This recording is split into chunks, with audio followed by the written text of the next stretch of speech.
Assalamu alaikum. Welcome to Expert Advice at YCast Digital. I'm your host Fatima Nasi. Today we have very special guest Mr. Tyrone Foster, Assistant Director, International Admissions at New Jersey Institute of Technology. Assalamu alaikum, sir. Walaikum assalam. Welcome to the podcast. Yes.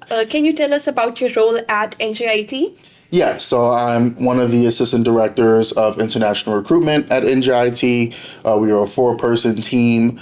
Together we travel the world, usually doing school visits and fairs, but also meeting with different agents as well.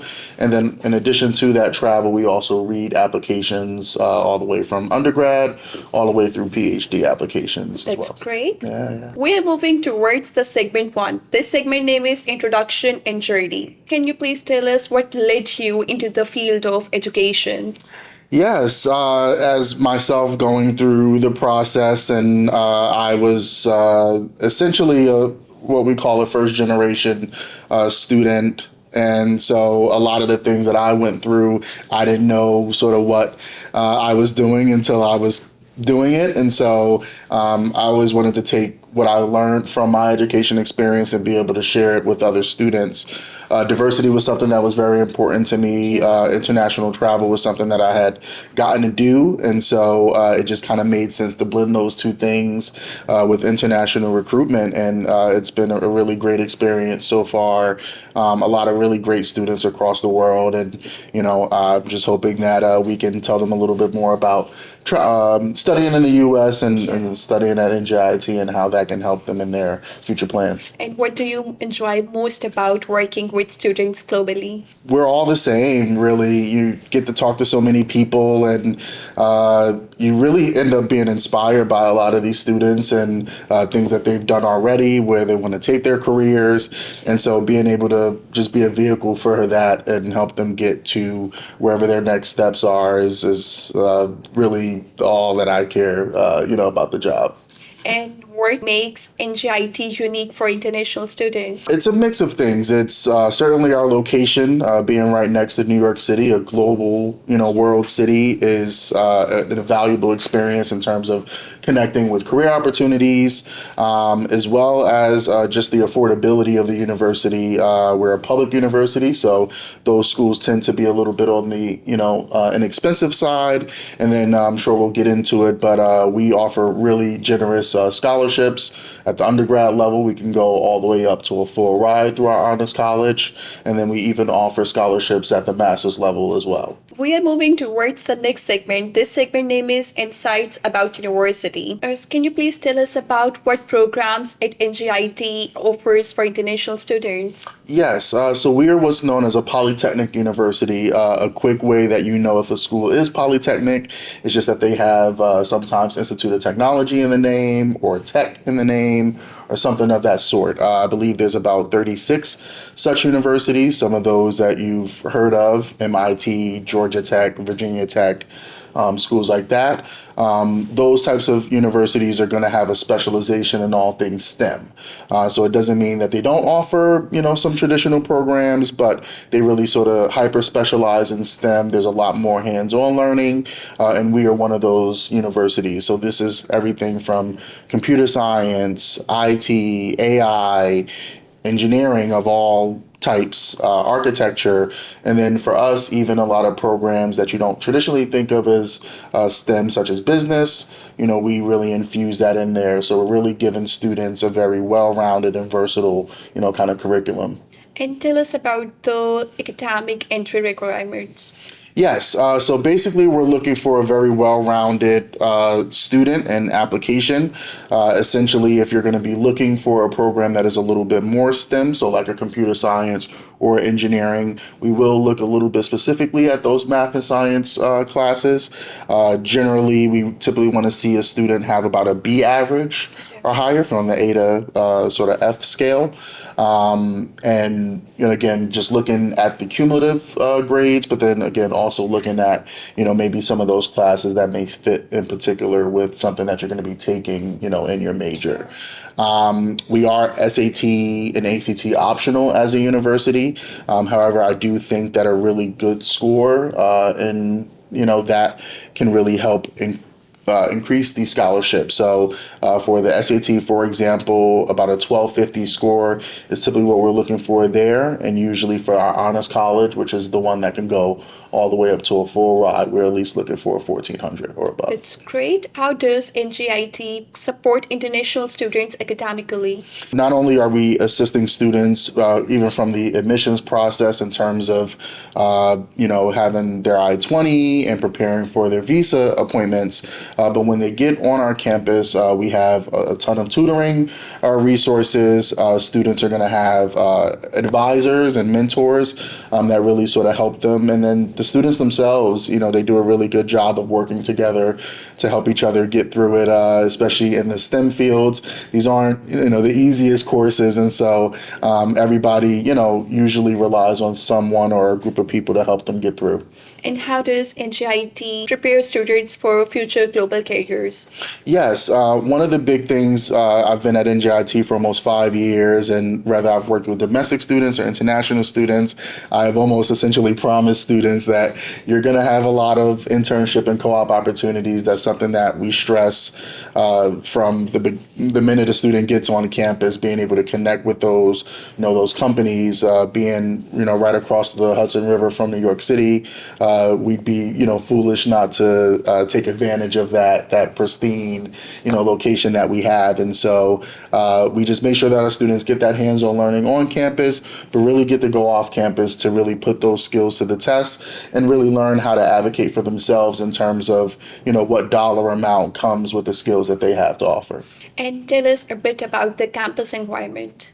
Yes, so we are located in a city environment, but then there's also about 3 other universities right kind of on our boundary. So the entire area is called University Heights. And so we work together with those universities, not only academically, but to keep the area very safe. Again, we're in a city, so there's a ton to do there. And then if a student is looking for even more to do, New York City is only about a 20-minute train ride away. And so there's everything to do there in the city that never sleeps. So it's a really great environment for students. I always say it's a little bit of something for everybody. And there's a ton to do outside of the classroom as well. And all those things really help, kind of make NJIT the environment that it is. That's great. And I'm going to ask you this question on the behalf of students. How can students launch the application? Yes, so they can work with our partners here at ABN to be able to put that application in, and all the resources that you need to learn about NJIT and how to become a Highlander, you can find out from ABN. We are moving towards the next segment. This segment is all about scholarship. Can you please tell us what scholarships are available for international students? Yes, so one of the things about NJIT is when you apply to university, you're automatically considered for the scholarships that we offer. Basically, the biggest one is going to be essentially a merit scholarship, where we're going to look at your grades. Again, if you're sending those SAT scores or even at the grad level, GRE scores, we can take a look at that as well. And then we will, in addition to admitting you, hopefully give you a very nice, generous scholarship package there. So at the undergrad level, again, a student with about a B profile and about that 1250 score is usually looking at about a $20,000 scholarship, which is already half of our tuition. And again, at the undergrad level, for students with that higher profile, looking at the honors college, looking for about a B plus or higher GPA, and then about a 1400 or higher SAT score. That program can also take a look at students' extracurriculars and factor that into the scholarship. And so those usually can go from about $25,000 all the way up to the full cost of tuition, which would be a full ride scholarship. At the grad level, again, kind of the same system, except those scholarships are not a full scholarship. They range from about $12,000 to $20,000 off the total of the master's 2-year program, which is, a really good, starting point to help, ease those financial burdens. And do grades or activities carry more weight in scholarship decision?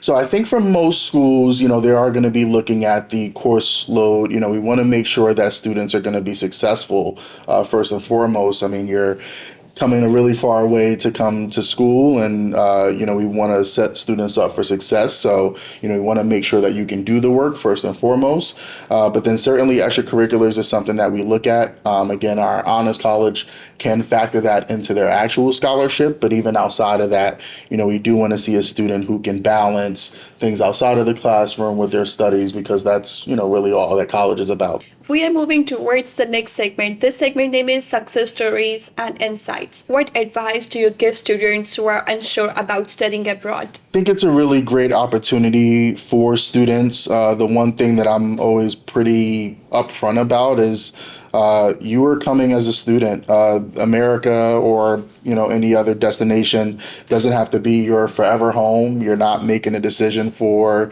the next 10 years. You're making a decision for the next 4 or 2, and so be open-minded. Take advantage of the university and the area that you're in and what that has to benefit you, but whatever is going to come next is going to come next, and be open to where that journey takes you, and so that's kind of the biggest piece of advice I think I can give. What makes NJIT graduates competitive in the global job market? The quality, the hands-on learning. Again, for the majors that we offer, most of that is going to be a very hands-on learning kind of a field that you're in. And we do have a makerspace. It's actually the largest of its kind that is in an educational framework in the greater New York City area. And so this is something that while students are learning about the skills, the hard skills in their field, they actually get to work with these, pieces of machinery and technology. And that gives students, really a leg up when they're going into the job market. And it's why, a lot of the companies that our students go on to work for, they come to our career fairs every single year because, they know that an NJIT graduate is going to be able to hit the ground and go. A lot of these companies aren't training, employees the way they used to. And so they want you to come in day one and be able to work, and our students are able to provide that. And is there a student story that has stayed with you? A few, but one of them that I always love to tell. So I didn't get to know this student. This was actually when I first started, and this was a program where they invite the first year students who've just started to come, and usually they have a young alumni come in and speak to them. And so this young man was I believe a civil engineer student, and he was explaining how the full-time job that he has, he's working with students who have come from MIT and RPI and some of these very well-known institutions, and they're at the same place making the same money, and that what he paid for his education was so much less than what these people paid, all to end up at the same spot. And I thought that was a really beautiful story about how again, you want to look at the entire picture. What can this institution do to help you get to the next step? And then after that, it's what's the best deal I can get if I'm already going to get a quality education.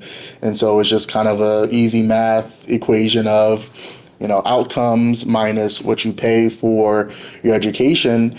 And if that school can really offer you a really good return on investment, I mean, who doesn't like a nice little discount? That's great. And tell us about your visit. How's your experience going so far? I love Pakistan. This is my 3rd time here. The food is amazing, the hospitality, the weather, everything. And so I always tell my supervisor, if you can get me on a trip to Pakistan, I'll be happy. There's other places that may not be my favorite to travel to, but I've always had an amazing time here. And so I look forward to coming back in the future, inshallah.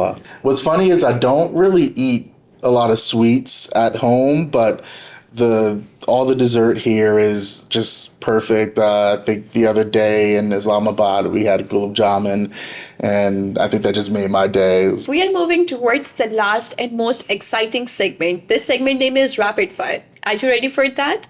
I hope so. One sentence that describes NJIT. Innovative. Lectures or projects, what do students enjoy more? Projects. One leadership trait every student must develop. Gumption. Are grades more important or skills? Skills. Biggest fear students should let go of. Being afraid to ask questions. Research or coursework? What attracts students more? Research. One line of motivation for future students. You can do it. Thank you very much, Mr. Foster, for sharing your insightful thoughts. Before concluding, would you like to share one piece of advice with our audience? Thank you for having me. And yes, this is a arduous path that you're going on, looking to go to university abroad, but it has been a really life-changing experience that I've gotten to see firsthand with our students. And as I said earlier, whether the place that you go to study, you're going to stay at, or you go somewhere else, it's really going to be very life-changing for you, and it's something that I definitely encourage you to at least look into, as you're preparing for where you're going to go to school.